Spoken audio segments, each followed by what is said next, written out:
Really wanted to focus on big gameplay systems that would basically force players to throw their existing strategies over their shoulder and try to figure out the whole thing all over again. So with religion, espionage, the city-state system, the way that the combat works, there's just a lot of meat here for any average Civilization fan to really dig into. It's great now that we have the expansion. We have 34 different civilizations to play. So that's a lot of choice right there. But once you latch on to a couple of your favorite civilizations, you tend to play them a lot.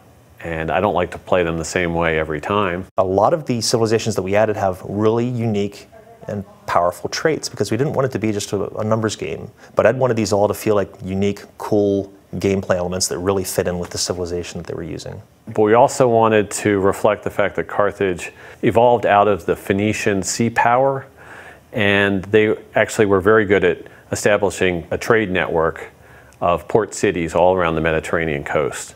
So they get free harbors, and then to reflect that ability to get up over the Alps and attack the Romans, they actually are the only civilization that can move units over mountains. Austria is a really cool addition for a couple of reasons. Ed wanted it there to flesh out kind of the whole European experience. He's using it in his scenario into the Renaissance because it's part of that whole religious conflict area that he wanted to go into.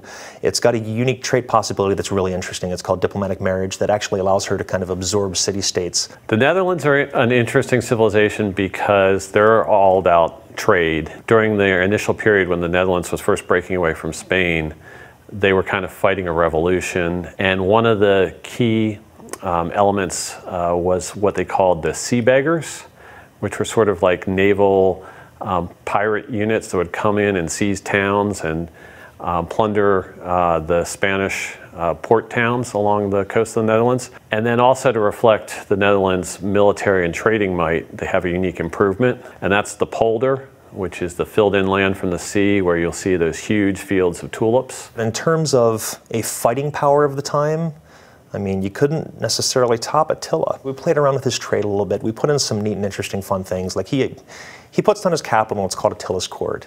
And then he kind of steals the rest of his city names from everybody else in the game. So you might actually see some of those low-lying city names from everybody else's civilizations, and he's taken and he's using them for himself. And naturally, it's another horse culture. It'll fit really well with that whole Genghis feel of things.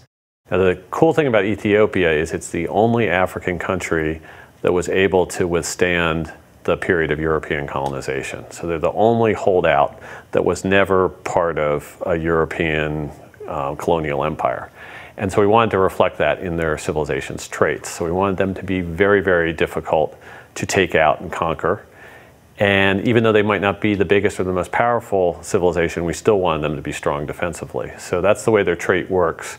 Anytime they're fighting a civilization that has more cities than they do, they get a very, very significant combat bonus. Some of them that have come out before, I hate to admit it, but I play with Boudica of the Celts probably in 7 of every 10 games that I've been playing lately. Boudica's trait is faith-based, so I'm often playing an aggressive religion game. She makes it really easy to play a strong religion game, and they actually get faith from kills. And so if you want to cause trouble early in the game while you're on your road to religion, the Pictish War is the way to do it.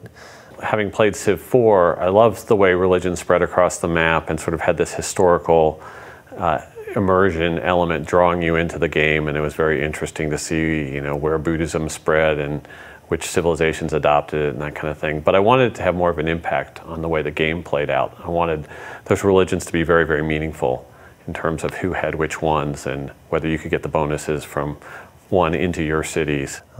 There are other more interesting, unique units in the game as well. I mean, you mentioned Attila. His battering ram is absolutely devastating. He gets it as a spearman replacement. So it's not your typical unit replacement in that you're replacing the spearman with some other guy that kind of holds something like a spear.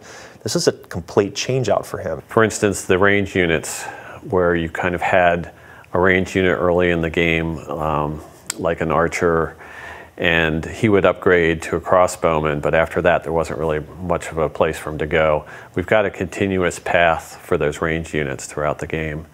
So aside from all the new civilizations that we have, the units, all the content that people generally like to see in an expansion, we also put in a lot of big new systems. I mean, we've overhauled the combat. Obviously religion, I'm sure a lot of people have read about, is a big new system. Espionage. We've overhauled a lot of the AIs, the way the naval combat works, the way the city-state system works. So there's going to be a lot in there for a lot of people.